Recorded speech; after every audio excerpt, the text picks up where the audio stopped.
Hello and welcome to the Handicapable Black Woman Throne Room. My view of humanity is a whole new tea. I'm working on the business, I'm doing my thing. But how's all my royalty doing? How you doing? How are you enjoying outside the weather? America, how are you feeling about these politics and about basically I think this country has proven how much they don't like people that don't look like white able-bodied straight men especially. But then we got the pick me's who are like, I don't care, treat us like garbage. But yeah, that's a different story for a different episode. But anyway, speaking of the men out here, this is going to be a part two.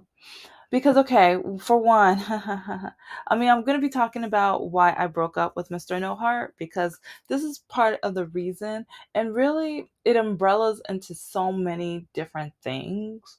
But he. He dated me, but he hated me at the same time.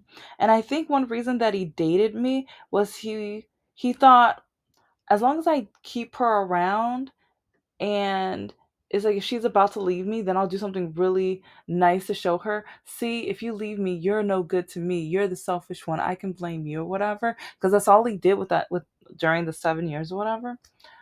And that's one reason why, yes, I was never married, but with this man, after he divorced his ex-wife because she cheated on him within a year of them being they were together for a long time, or whatever. But yeah, cheated on him with a dishwasher at a bar that she worked for with karaoke and stuff like that. Yeah, oops.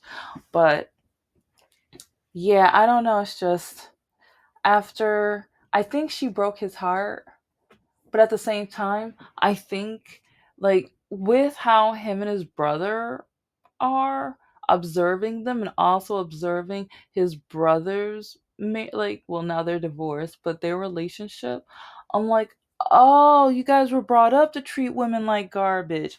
That's why you guys keep getting left and the women keep leaving you.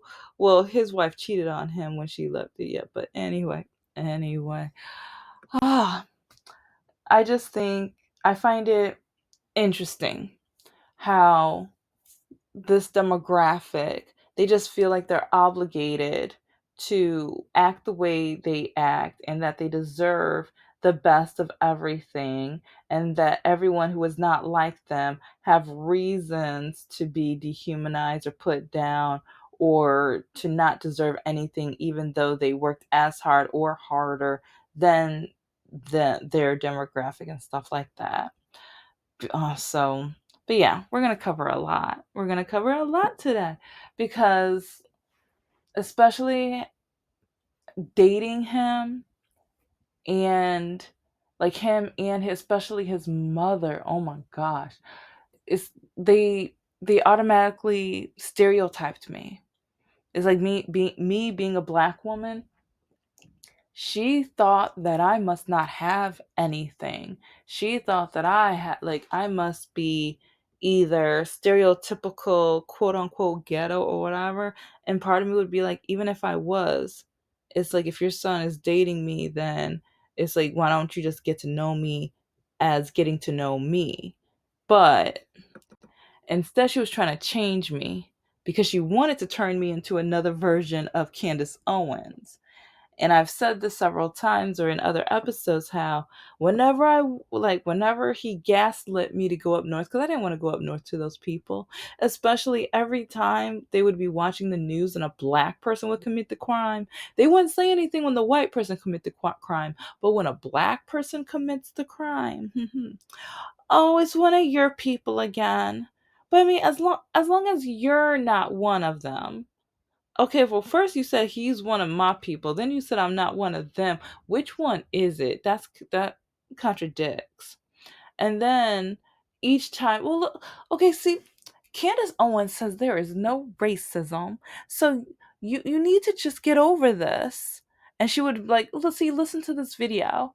And I'm like, well, no, thank you. No, no, like you need to listen to this because it's like it's you guys are the issue. It's like you guys are the problem because and this is one reason why like there was one time where she didn't hear me, But oh, my ex's oldest daughter heard because she spit out part of her drink, but like she had to like run to the bathroom to, like, cause she was laughing so hard because she was trying to play me another Candace Owens video. And I think it was a two-parter episode on why my ex should have just married Candace Owens or whatever. Or if she ever gets divorced, hey Candace, you got another option. I know you got another option. Because I was just like, you know what? Why don't you just marry your daughter to your or why don't you marry Candace Owens to your son? It's like 'cause I said something like that, but I said it a little bit more petty. And it's like the thing is, I don't remember exactly what I said, but I remember, oh my gosh, she was just like, oh my gosh, and just like some soda or whatever, it like came out her nose. It was just like now I'm remembering, and I'm like, oh dang, oops, my bad. And I remember afterwards, it's like we were watching anime in the guest room on my laptop or whatever, and she was just like, "Why does my mom want you, or why does my grandma?" Sorry, it's like yeah, because since it was his mom, but yeah, her grandma. Why does my grandma want you to change so much? She is like, because she'll mention that you're amazing and how sweet you are to him, but she still wants you to change. And I would have to tell her, I'm a black woman that's a Democrat that doesn't agree with them. I'm not going to bow down or change my ways for them. And they're not used to that. They think I'm obligated to change to be how they want me to be for some reason, but they have me twisted. They got me confused. I'm not going to change. And that's a short version. It went on and on and whatever. But yeah, but I mean, after I broke up with the father, she kind of Native Americans should just get over what happened to them. It's over. Whatever. So yeah, she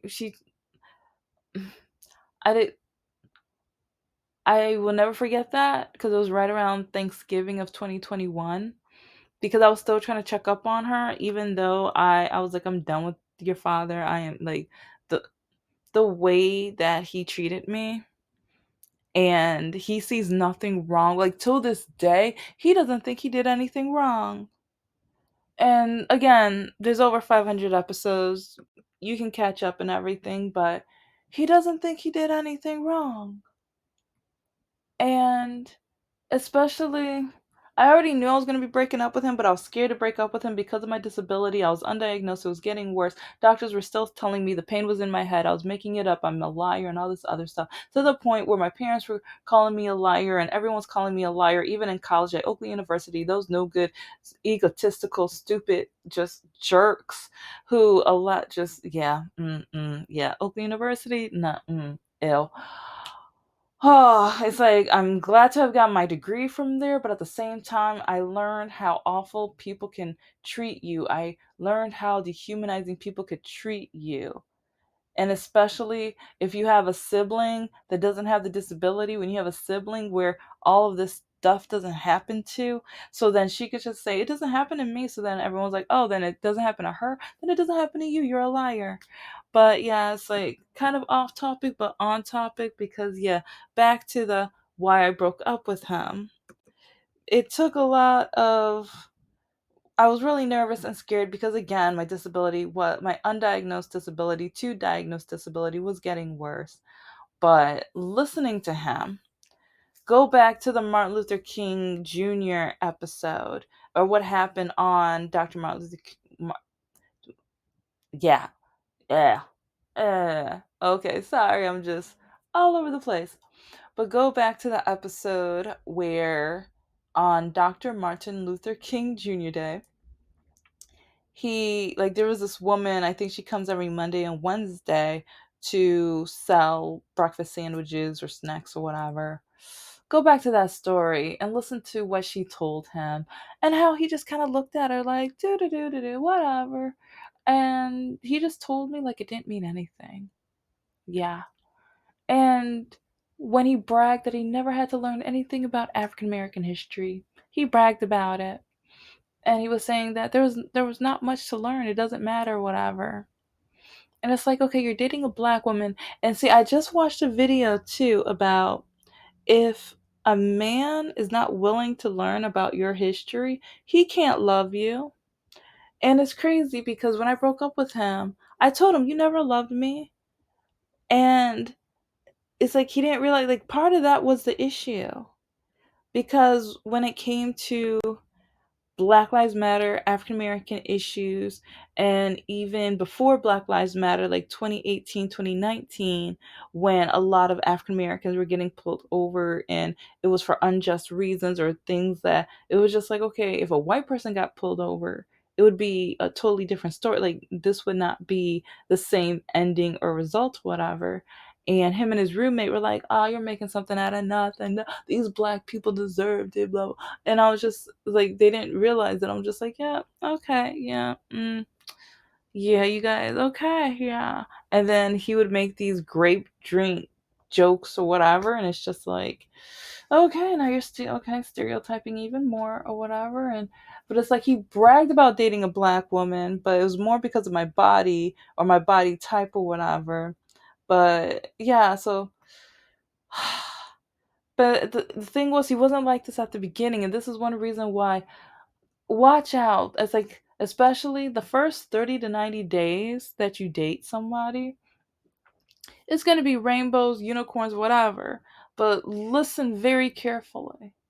And the thing is, I was listening, but since it's like, I was so hurt because of what happened with like, Mr. Lockakey trapped me in that relationship. Because, oh, yeah, when it comes, oh, I don't know. It's like I learned so much about the white privilege from Mr. Lockakey and Mr. No Heart. And Mr. Lockakey, oh my gosh. Because because he did it on more than one occasion, but listen to the Olive Garden, the breadstick episode. He was trying, like, he did a crime, but trying to put it on me. And he was like, the cops are going to believe me, not you. You're black. I'm white. They're going to believe me. Mm, yeah. Yeah. But then some, like, and he married his middle school sweetheart, the same one who I just wanted my money back, but he told me in order for me to get my money back, I would have to not only get back with him, but sleep with him, but then it had to be at a certain level, because if it didn't meet his needs, then I would have to do it again in order to get my, and if I didn't make up my mind within 2 weeks, he would double the parameters. But then he found his middle school sweetheart, but he still didn't pay me back my money. All I wanted was my money. But then he lied to her and told her all of these stupid lies. And so then it's like I'm trying to get my money back, and she called me the N-word and all this other stuff, threatened to take me to court for calling to get my money. And I'm like, I just want my money. And you know what? I should have kept calling, because that girl, oh, they both. Well, I know he's been through the justice system. Because, yeah, let's just say special candy, special. If you've been listening, you already know about part of his criminal past. Yeah, but and this is what I'm talking, like, they're privileged. They think that they deserve everything, and they already know the hurt and pain that African Americans go through. They already know, especially with police and the justice system, how it's like, oh, police aren't going to believe a black person. They're going to, since I'm white, they're going to believe me, not her. So let me put her in the situation. So this way she'll have to listen to me, because it's like he said, it's like, oh, well, once you're in my shoes, then you're going to have to stay with me. You're going to have to listen to me. It's like basically he wanted me to obey or be submissive to him, but trapped me in a relationship by putting me in an awful, terrible situation. That's not how dating is supposed to work. That's not how relationships are supposed to work. And then with Mr. No Heart, it's he he needed me all of the time. All of the time. And I'll probably do it as a different series about, like, comparing and contrasting when he needed me and when I needed him, but then he always bailed out. Always. He didn't care anything about me. He bailed out so off, like, but when he needed me, he I had to do it immediately. He would call me, text me, or rush me or tell me, because even when his when he had to get the new car after his truck broke down. It's like, okay, well, maybe you should have been working on your credit score or whatever, so then you wouldn't have to owe so much money at or down payment or whatever. But he didn't. He didn't.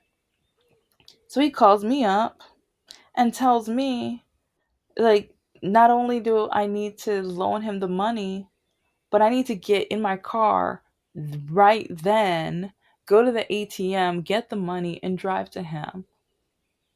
But the thing is, when I needed when I had to have my surgery and everything like that, when I needed him to just drop off my belongings or whatever, because like again, one of them was a blanket that because I didn't want to have to be in the covers all day or whatever, and there's a specific blanket that it was only at his house because it like he's an awful sleeper because he would steal all the blankets or whatever and snore like crazy. But when I try to get the blankets back, he hit me on numerous occasions while I'm trying to get the blankets back. He was asleep, so but he would do that. So I brought a blanket so that at least I would have a backup, so then I could be able to cover myself. All of a sudden, oh, you're too far from me. That's too far of a drive. So, so every weekend you expected me to drive to you, and each time you didn't have enough money to feed your daughters and things, but and also when you need to get that vehicle and you didn't have enough money because of your credit score and everything like that. You not only told me that I had to get in my car immediately to go and help you with your problems, but the same day and everything and rushed me, and it's like, oh, but this is part of the white privilege. Like he just thought that as a black woman, I am just supposed to always help him and that he never had to help me. When after he broke my car, listen to the oil change episodes, the two-part or whatever. When I had to go get the vehicle clean or get the vehicle changed and or fixed because he broke it or whatever, go watch it because yeah, different parts were broken, had to be fixed or cleaned out or whatever. It was a process, but they put the wrong oil in it. And so for months, I didn't know why. Like it would be acting a little funny, but in the wintertime, it would be smoking. And I'm like, what's going on? All that money I just spent to get this car fixed after he broke it. He didn't, oh, and he broke the car, but I had to pay for everything. He broke the car, but I had to pay to get it fixed. But now it's overheating after he broke it. But when I called him, I had to pull over and I asked him, I was like, okay, can you help? Like, can you come check on the car, look at it to see what's going on? He was like, no. He was like, I'm at work. Why don't you get your dad to do it? What? And I'm just like, it's overheating. I'm at like, can you just look at it? Oh, he's like, yeah, just contact your dad. Okay. Yeah. It's like, I'm busy. Hangs up. So then I call one of my coworkers to let her know why I'm going to be late. And at, she was so patient with me because I remember she was just like, because I'm getting emotional because this is right after my mom died. And yeah, my mom, where I begged him to go to the funeral. He refused to go to the funeral. I'm probably going to be the only white person. Oh, I have to work. Oh, it's like he made up all of these excuses. It's like every time I needed this man, he never had my back. Never. And so my coworker, I am bawling and I'm crying because it's like my mom just passed away in the funeral and my car is overheating and just everything is just falling apart.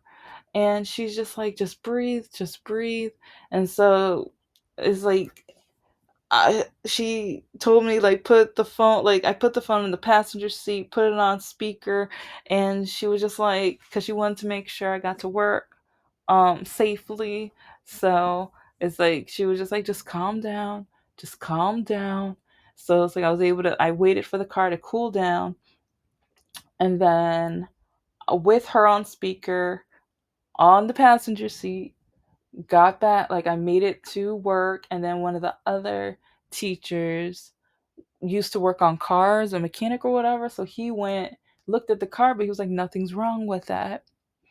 And I was like, nothing's wrong with it, then what? Okay, I'm so confused. And so that's when, like, my I told my dad, and so yeah, finally had that resolved.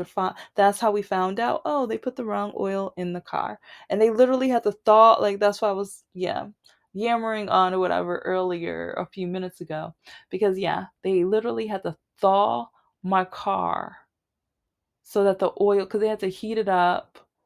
I think it was some kind of special heater or whatever, to then get the oil, old, or it was still pretty new oil, but the old oil out, to then put the correct oil in. But yeah, my ex was just like, just call your dad. And I'm like, I need you. But he didn't care. He didn't care. And then with my surgery, I asked him to go to the hospital. That day is like, I mean, not even, he didn't even have to wait the entire time, but I'm like, can, like, in the waiting room, can, like, after you get off work, something, I have to be there overnight, can you at least visit or see me? No. And I'm just like, what? And I'm like, you don't even have your daughters that weekend. And it was just like time and time and time and time and time again. Only one or two of the times wasn't money related, but then at the same time, tables turned. Almost every other week he needed money from me. Almost every other, like, well, sometimes it was every week, some months. But yeah, he would ask me for money. But then I would see him with his 420 or whatever. That's like later that week or when I saw him the next time, and I'm like, "Hold up. Instead of buying that, you should have just used your money." But it's like he was like, "But I need it for my health. I need it for my stress, all that's mm. Because then I was like, okay, then you should just go to one of the dispensaries or whatever and get. Oh well, I don't really like. Let's just. Who? But I'll talk about all of that in another episode. But I want to give at least one more example of this, especially white male epidemic that's going on and everything, because okay, I'm going to get back to those two white men that went to that historically black college and universities, and then they basically try to put these black people down and go all over the conservative news network, like downgrading them, dehumanizing them or whatever, when okay, for one, if you don't have the correct paperwork and you didn't go through the right hurdles, but and then you so-called said you didn't know that was a black universe. Yes, you did. Like, it's like, see, the orange man now made it okay for these white men to lie.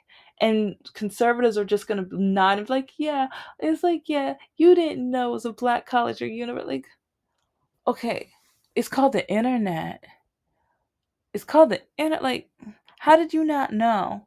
And also, if you're gonna debate people, and also if you're gonna have all DEI should be illegal, and then something else about immigrants, why did you have those two topics out on the poster boards? If you did not know, why would those be the two?